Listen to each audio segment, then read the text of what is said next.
Buenos días, buenas tardes o buenas noches, dependiendo de qué horas esté viendo esto. Yo soy Kevin Stuart Torres Martínez en mi video para la materia de Ingeniería Eléctrica Aplicada de la ICIMA Azcapotzalco. Mi video corresponde a la semana 13 de motores síncronos. Para la realización de este video me apoyaré en esta hojita con las preguntas que voy a responder. Primera pregunta. ¿Cuál es el principio y funcionamiento de los motores síncronos?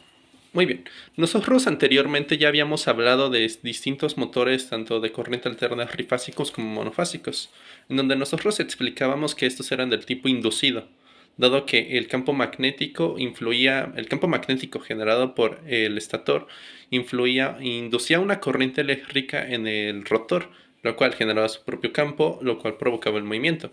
En los monofásicos necesitábamos un mecanismo de arranque, dado que no había forma de generar una inducción en el rotor, y en los trifásicos nosotros no necesitamos nada como tal. Sin embargo, dado que esto era inducido, dependía específicamente de que existiera una corriente inducida en el rotor, por lo cual existía el deslizamiento, dado que si el rotor giraba a la misma velocidad que el campo magnético, no habría ninguna diferencia, por lo tanto no habría ninguna inducción de corriente, no habría movimiento. Este deslizamiento se hacía más grande dependiendo de la carga que se le daba al motor, reduciendo la velocidad y el torque. Los motores síncronos son precisamente aquellos donde el rotor sí gira a la misma velocidad que el estator. Aquellos donde existe el deslizamiento se les llama asíncronos. En nuestro caso, cuando el rotor gira a la misma velocidad, es entonces cuando podemos llamarlo así. ¿Cómo se consigue esto? Se consigue de distintas maneras. En un motor trifásico, por ejemplo, lo que se puede hacer es al rotor darle un embobinado, dando lugar a que tenga dos polos, los cuales van a ser alimentados con corriente continua, y estos van a alinearse perfectamente al campo magnético, yendo a la misma velocidad. La velocidad a la que gira dependerá de la frecuencia de la corriente alterna. De esta forma, los motores se vuelven síncronos, dándonos distintas características para distintas aplicaciones. Segunda pregunta. ¿Qué tipos de conexiones de motores síncronos hay? Como tal, hay muchas formas de conseguir que un motor se vuelva síncrono. Uno, por ejemplo, es que en nuestro rotor nosotros tengamos un embobinado, el cual va a ser alimentado con corriente directa. Pero para el arranque nosotros podemos precisar una jaula de ardilla que va a estar rodeando el rotor en primer lugar. De esta forma, cuando el estator es encendido y pone en movimiento el campo magnético, la inducción va a la jaula genera una corriente, la jaula empieza a acercarse casi a la velocidad de sincronía junto con todo el rotor, y después de eso ya se excita las bobinas del rotor con corriente continua para que ahora sí alcance la sincronía. Esto se utiliza en algunos motores síncronos que no requieren mucho par ni velocidad de arranque, o que tienen muy poca carga. Otra forma de arranque son los motores asíncronos sincronizados. Imaginemos un rotor que es compuesto de redes de vanados de trifásicos, redes embobinados, y que a su vez este mismo tiene redes anillos de rozamiento por los cuales va a recibir la corriente alterna para encender el rotor. Al inicio va a percibir el campo magnético a su alrededor que gira, y al mismo tiempo va a tener su propio campo magnético, lo cual lo va a llevar casi a la velocidad de sincronía, pero no la va a alcanzar. Cerca de alcanzarla se va a conmutar con corriente continua para ahora sí volverse síncrono. ¿Para qué se hace esto? Esto se hace para aquellos motores síncronos que se necesitan arrancar con una carga ya fuerte o con un torque específico. Otra forma de arrancar un motor síncrono podría ser utilizando otro motor, acoplando sus dos ejes para que el segundo, que funciona a una de específica velocidad, aunque no sea síncrono, la velocidad a la que funciona sí sea la velocidad de sincronía del primero.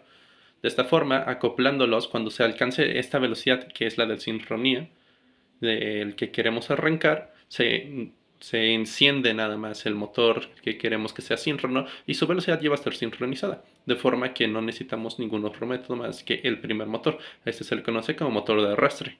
Se desconecta el segundo y se deja funcionando nuestro motor síncrono tal y como nosotros lo requerimos. Tercera pregunta. ¿Qué es la tensión de los motores síncronos? Ok, recordemos una cosa. Un motor inducido como tal depende específicamente de que el campo magnético dé lugar a a una corriente en el rotor, lo cual genera su propio campo magnético. Pero en un motor síncrono, dado que este gira a la misma velocidad que el campo magnético, el campo no corta, no corta el rotor, por lo tanto no tiene ninguna inducción. Es aquí cuando que nosotros colocamos una carga en nuestro motor, este empieza a tener un torque de oposición, lo cual genera un pequeño retraso en él. Este retraso ya genera una diferencia entre el campo magnético del estator con el rotor, lo cual da lugar a la fuerza con ramo Riz. Es esta corriente la que va a generar una caída de tensión en el motor, lo cual a su vez puede provocar que haya un paro o un retraso o distintos problemas, puesto que nuestro motor asíncrono depende específicamente de que mantenga la velocidad con respecto de su campo magnético giratorio. Cuarta pregunta, ¿cómo es el par de los motores síncronos con respecto a los monofásicos? Nosotros sabemos que en los monofásicos, en cualquier motor inducido, según vamos añadiendo carga, el par va alterándose con respecto al deslizamiento que tiene con su estator. En los síncronos no es el caso. El par se mantiene. Se mantiene sin importar la carga, al menos hasta llegar a su potencia máxima del motor, donde ya empezaríamos a tener problemas de retraso, de atoramiento y de otros tipos, calentamiento también. En este tipo de motores el par se mantiene. Quinta pregunta, ¿cómo es la velocidad de los síncronos con respecto a los monofásicos? Lo mismo, desde el arranque, dependiendo de qué tipo de arranque estemos teniendo, pero normalmente terminando el arranque se mantiene la misma velocidad, sin importar la carga. Eso es debido a que específicamente la velocidad de sincronía depende de la frecuencia de la corriente alterna con la cual está siendo está siendo alimentado el motor. Se mantiene esa velocidad sin importar qué carga tenga, puesto que esa frecuencia depende específicamente de esta velocidad de sincronía de ambos. Otro pequeño detalle con respecto a la velocidad de los motores síncronos es que la frecuencia no son las revoluciones del motor, puesto que su velocidad depende de una relación entre la frecuencia, el número de polos que tenga y ya. Siguiente pregunta. 6. ¿Cómo es la potencia de los motores síncronos con respecto a los monofásicos?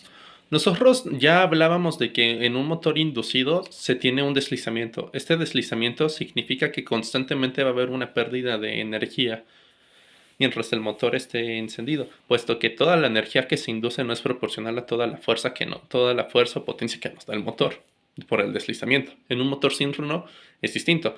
Realmente se consideran económicos, puesto que toda la energía que se le da a la alimentación es directamente proporcional a toda la potencia o movimiento que nos debe de dar el propio motor. Séptima pregunta, ¿cuáles son las aplicaciones de los motores síncronos? Anteriormente, hace unos años, la tecnología no daba tanto lugar a los motores síncronos en la industria, debido a que estos tienen la peculiaridad de que como tienen que tener una velocidad constante, servían para tareas muy específicas. Tendrías que construir un motor para una tarea en específica. Hoy por hoy ya se utilizan más a lo largo de toda la industria. Pueden ser de distintos tipos, dependiendo de su arranque, se pueden utilizar eh, para situaciones en donde ya existe una carga o en situaciones donde no hay carga. Además, dependiendo de ciertas circuiterías, o utilizando condensadores o inversores, se puede alterar la velocidad de los motores síncronos hoy por hoy. Los encontramos a lo largo de toda la industria, formando parte esencial de esta. Han llegado a un nuevo auge debido a que ya se ha perfeccionado la forma en la que nosotros lo utilizamos. Sin más por el momento, me despido. Que pase buena tarde, buena noche o buenos días, dependiendo de qué hora se esté viendo esto. Gracias.